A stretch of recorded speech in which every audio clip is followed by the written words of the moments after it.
Okay, folks, I'm going to start.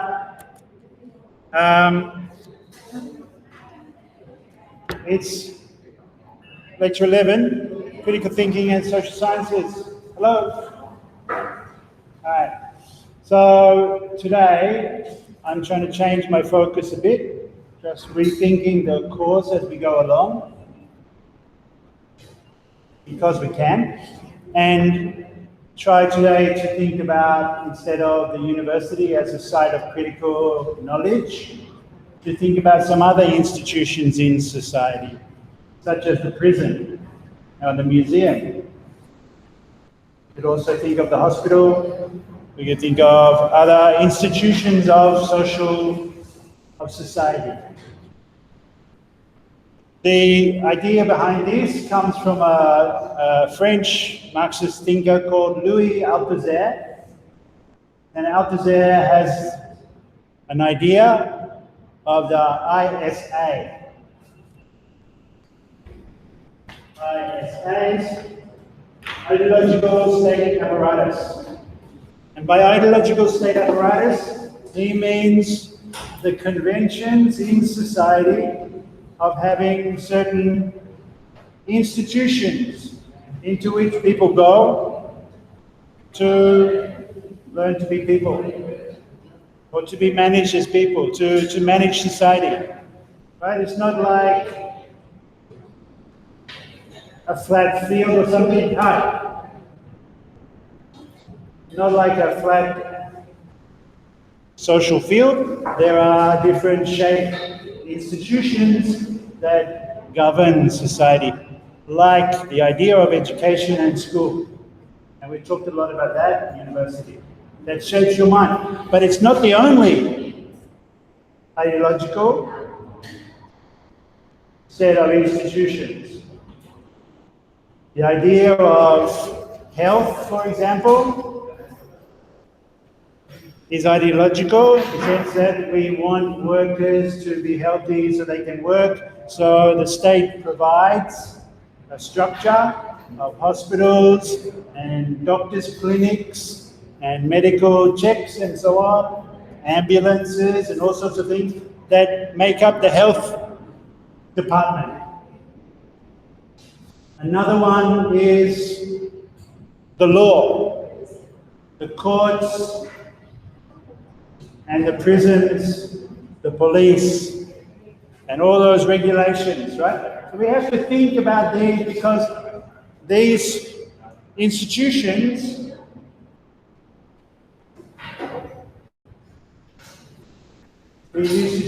are shaping, governing, they condition knowledge. Right, so knowledge is divided up into disciplines in the social sciences or in academics, but it's also divided up according to institutions of society. So health is one area, education is one area, the law is one area. But we can think critically about the knowledge that belongs to these institutions.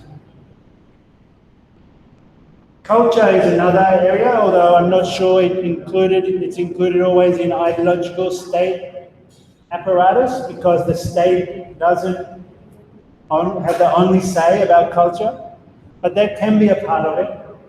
So museums, theatres, cinema, entertainment industries, which are supported by the state, largely because it produces tax revenues, but also because it is a vehicle of knowledge, ideology, culture as well. So I'm going to talk particularly about prisons in the law, in the context, and I did this by visiting some museums to get some information about the prison systems in Vietnam, especially in the past. My interest is colonial history, thinking about that. So thinking about how the past of prisons is known or is represented, or how we get knowledge about the past prisons of Vietnam, right? How you are all taught about what happened or what happens in relation to the law. And this is a big area of knowledge. And the people to think about here on ideology are Louis Althusser, but also Marx and de Stroop de Tracy. De Stroop de Tracy has coined the term ideology. The study of ideas is ideology, but it's also, that's in a neutral sense. But ideology can also be study of your perspective on ideas. Marxist, capitalist, something else, anarchist. I'm also going to look at the work very much of Michel Foucault. Go back. Michel Foucault, who is a French post-structuralist. He wrote in the 1960s and 70s, died in the 1980s of HIV/AIDS. But he wrote a lot about institutions of knowledge. And he wrote especially about the prison and how the prison works. And he used the work of Jeremy Bentham, who's a very old British utilitarian. And I want to introduce his ideas. There's a couple of books, particularly on Vietnam, that are very popular, written by Americans, but we can critically read their stuff. Just because they're Americans doesn't mean we shouldn't read what they have to say. One is the Colonial Bastille. Bastille is the word for the big French prison that was overthrown in the French Revolution. Storming the Bastille meant in the revolution in France in 1790, they stormed the Bastille and released prisoners like the Marquis de Sade and so on. And then, so the Colonial Bastille was the French prison in Vietnam. And then the Prison Museum, the work of Scott Lademan. And he's a very interesting anthropologist, cultural studies person. Finally, the concept of penal state, which is Sophie Fuggle's term, but she gets it from Joy James. I just want to mention that because it's a way of thinking about city through a knowledge institution. So I'm going to try and work through these. First of all, though, the idea here is related to what I want you to do for your assessment this year, for this class. The assessment is something like a project-based work, right? Driven by an idea. An idea is to focus on some institution of knowledge. And look at examples, in particular in Vietnam. And think about how these institutions have developed in Vietnam. I mean, they are institutions you can find lots of information about for other countries, but the information on, or critical thinking about how these institutions are different in Vietnam is a bit thin, and we can add to that. I think there's really interesting ways in which a museum or the prison as represented inside the museum operates in Vietnam. That's very different to elsewhere and very good. Worth thinking about and thinking about critically. In the same way that I asked earlier in the course, what is it that's distinctive or unique about education in Vietnam? So also, what is distinctive and unique about the museum in Vietnam? How it tells a certain story of colonial history. So, I'm looking at the former colonial prisons of Indochina, right? What the French did when they occupied for, 100 years. And that's interesting because if you go to the museums as a tourist,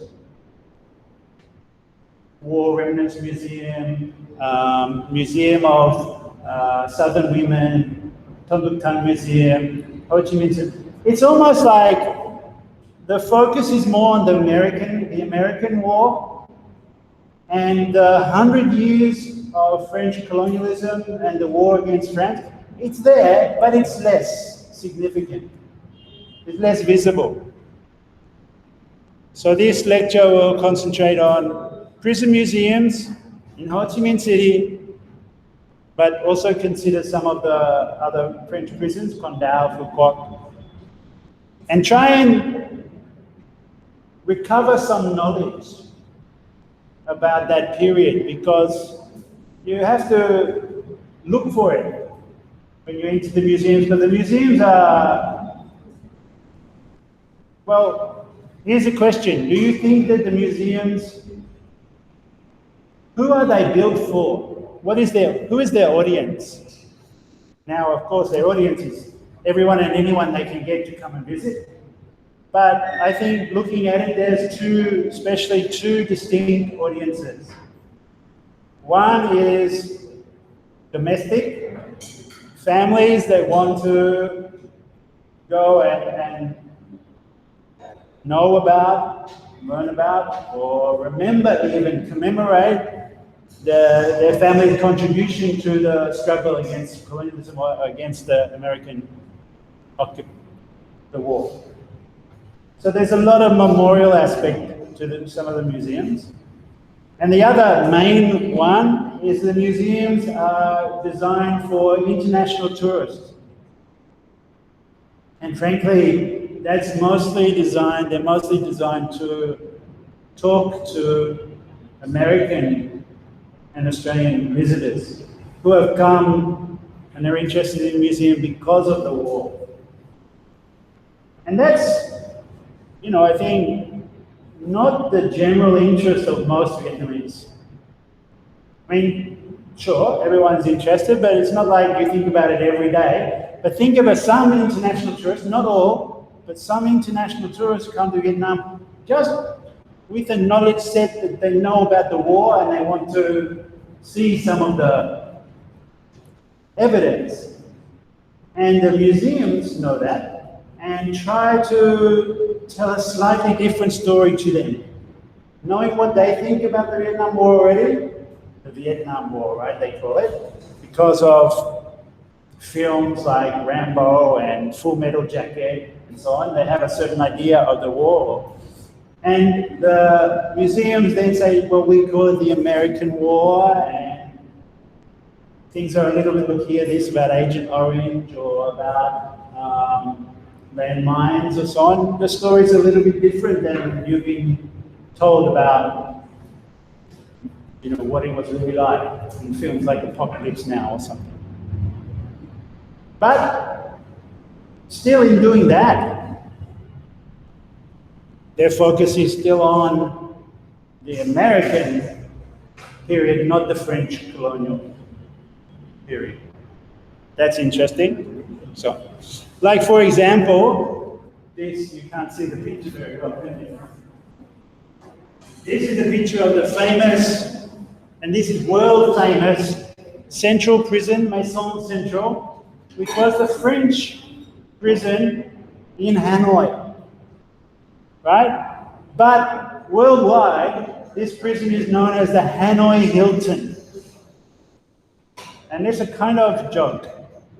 The Hanoi Hilton was because American soldiers that were, or air pilots that were shot down were held here.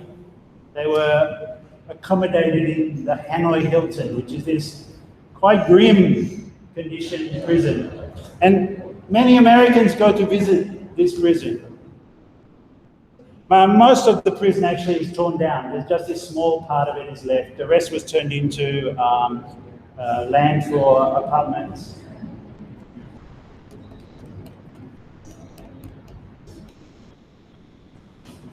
But it's a museum directed to,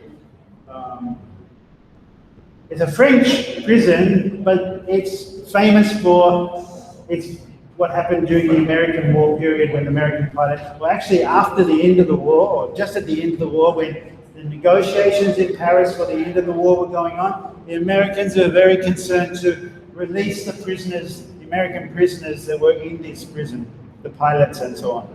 And some escaped. Famously, John McCain, who ran for president against Trump, was there. Right? But it's known not as the Maison Central, not as its French name. It's known by its American name, the Hanoi Hilton. Hilton, right, is a 5-star hotel chain. It was not 5-star. It was very grim. But the Maison Central in Ho Chi Minh was destroyed. It was so terrible that in a way, you couldn't keep it. It just had to be destroyed. It was so horrific, this prison where so many were executed. It was a place where many revolutionaries, many freedom fighters, many nationalists for 100 years were executed by the French. It was also the place from which many freedom fighters were taken from there to Condau, which was even a worse fate. Or Foucault. But they removed that prison. You can hardly find, if you're a domestic tourist or a resident of Ho Chi Minh City, or an international tourist, you can hardly find the Maison Central du Saigon in the city. I wonder if any of you know where it is. What do you think? Anyone? It's called the Maison du Saigon. Maison, house. Prison house, the main French prison. Where was it? That's very interesting, first of all. Critically, why don't you know where the #1 prison, where the most revolutionaries, most freedom fighters were executed? So many were executed there. There's actually a statue. But it's not well known. You know about the War Remnants Museum, right? Nothing actually happened there. That was a French villa, but they turned that into a museum. But the actual site of the Central Museum, the worst prison in the whole of French colonial times, you don't know where it is? Very interesting. So Michel Foucault talks about the prison as an apparatus of power. Okay? So the critique of prisons has a very long history. And there's much to be said about it, but we might as well start with Foucault and his book, Discipline and Punish. Because he was working on the politics of knowledge. He did a book called The Orders of Discourse, The Order of Things, about classification and knowledge systems. And then his next book was on prisons. Prisons as a way of classifying people and values. All right, he didn't write necessarily about the colonial prison. He wrote about contemporary prisons in the 1970s in France, where the conditions were quite bad. I mean, the prisoners were not allowed to have books, they were, etc., etc. But we can use his work to think about power and prison in the colonial period. What were the French trying to do? And why did they have prisons? They wanted to suppress the nationalists and the communist movement. Nationalists first in the early days, and from the 1920s onwards, communism. Because that was the main critique. And the French wanted to wipe it out, suppress it, and they used the prison and execution of leaders as a kind of aggressive power structure. How does the prison work in terms of knowledge and power? The famous thing that especially English readers of Foucault pick out is this idea of panopticon. This is very interesting for the link with the university, actually, with your education. Panopticon, you heard of this?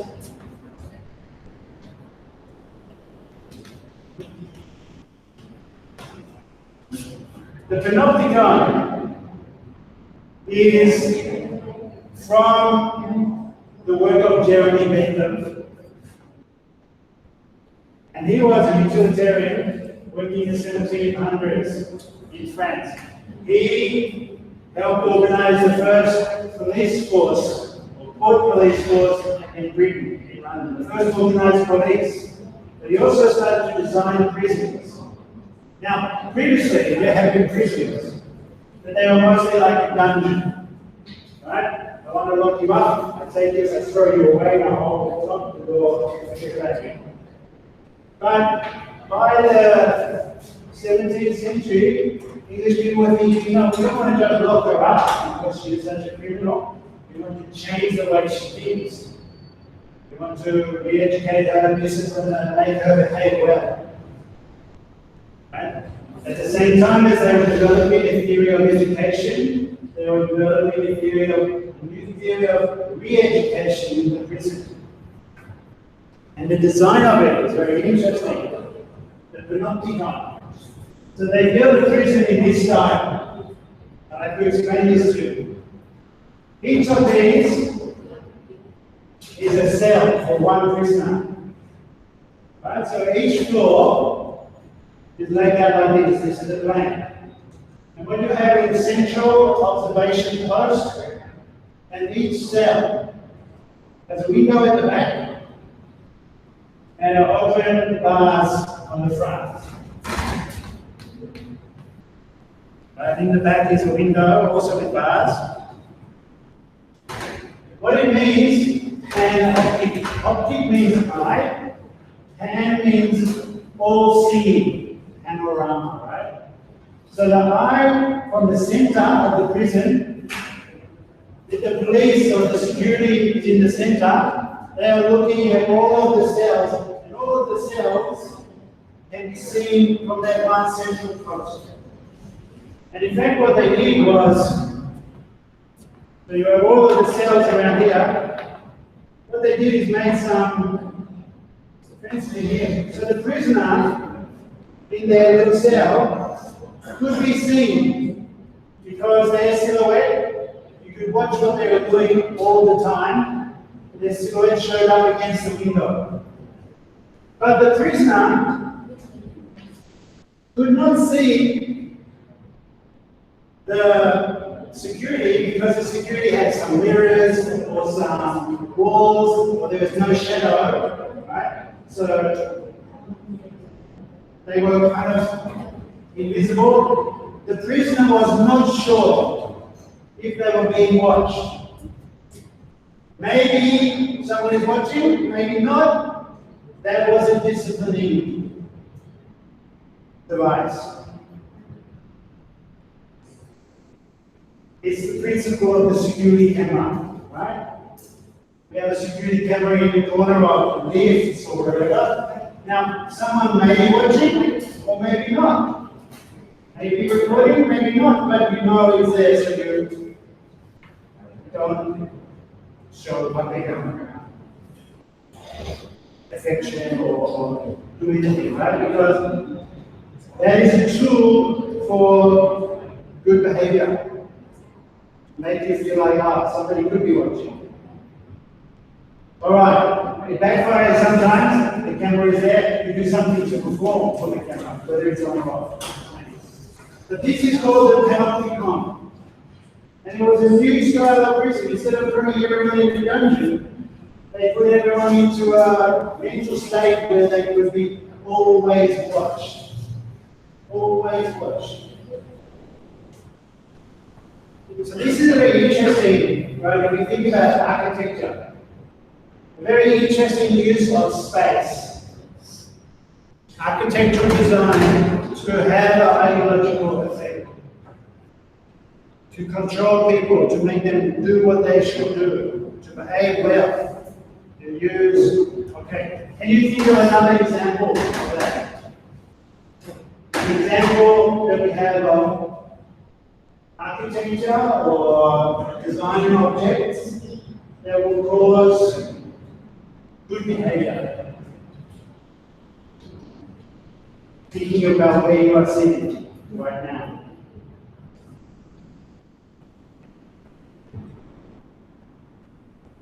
So I give you the number one example. The number one example of control of students. You know what that is? What is the number one tool that is used by schools and universities to control students?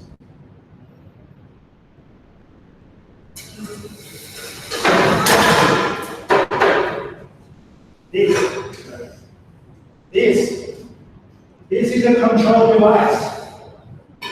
Right? What does it do? Gets the student to sit in a certain way. Not to lie down, not to sit on beanbags, or not to sleep. You sit here and you look to the front. You can see the little bit now. Other schools, no, I saw it in Japan. So some Japanese students will sleep with us. It's not comfortable to sleep like that. But this desk is a tool, an object designed, very simple, to control your mind.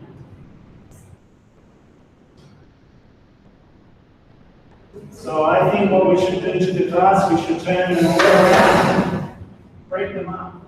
I've done it in class before, right? To put all the chairs in the corner and move them away and sit in a circle. It doesn't change things that much, but to make you think about how your body is being forced into this very rigid, not free.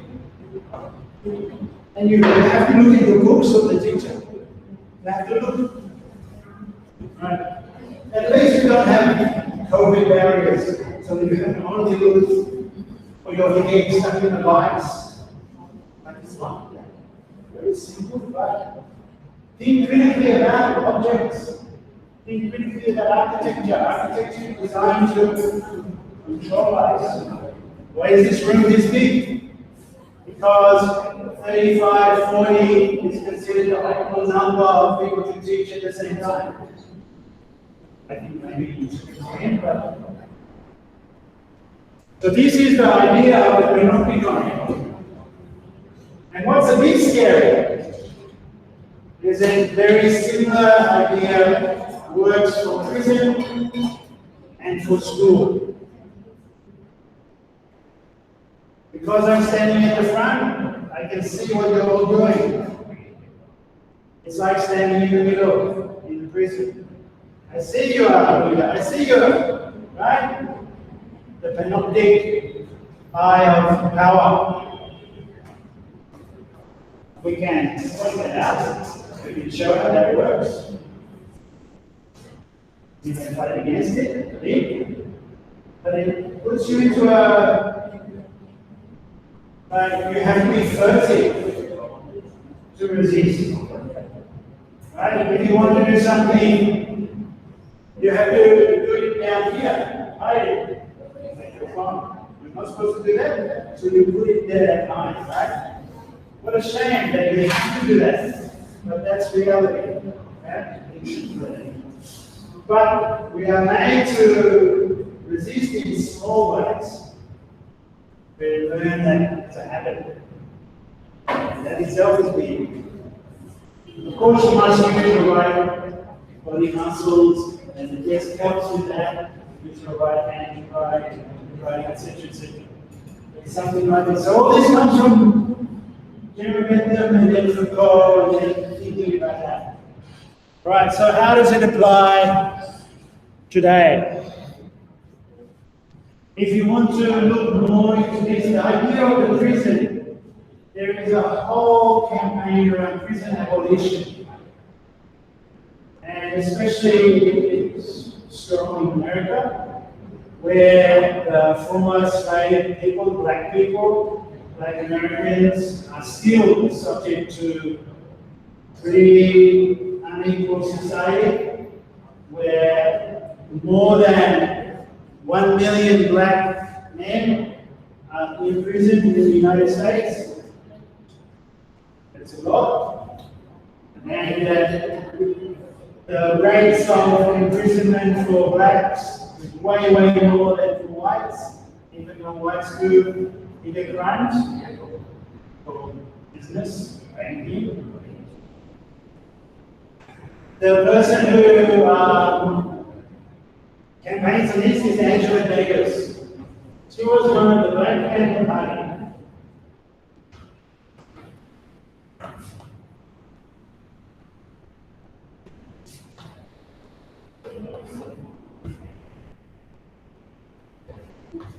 We could do a whole class on Black Panther Party, Stokely Carmichael, Huey Newton, number of revolution. They said one thing that they did was very interesting. Okay, you're ideological.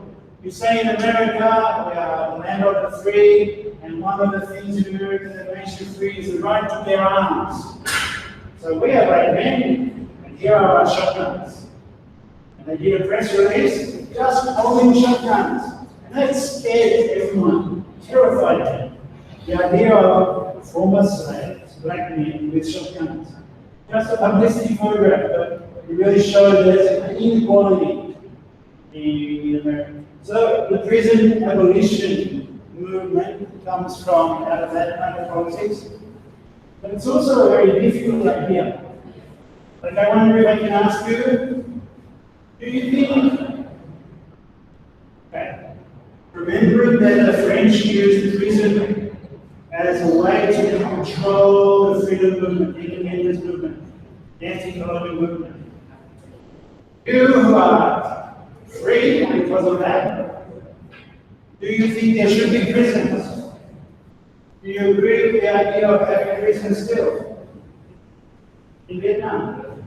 Here's a very interesting test question. I'm not testing this exam test to see what you're thinking about. For example, do you think we should have prisons to lock people up?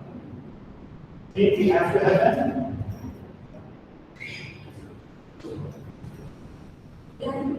Okay, in groups of 5, 4 or 5, you should decide, you 5 here talk together, and decide, do you think that we need to have prisons?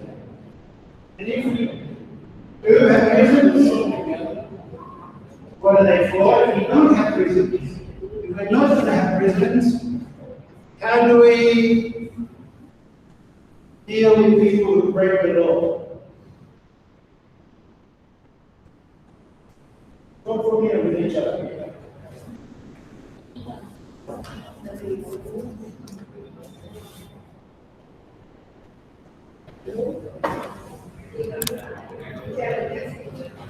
I messed up because I need a break.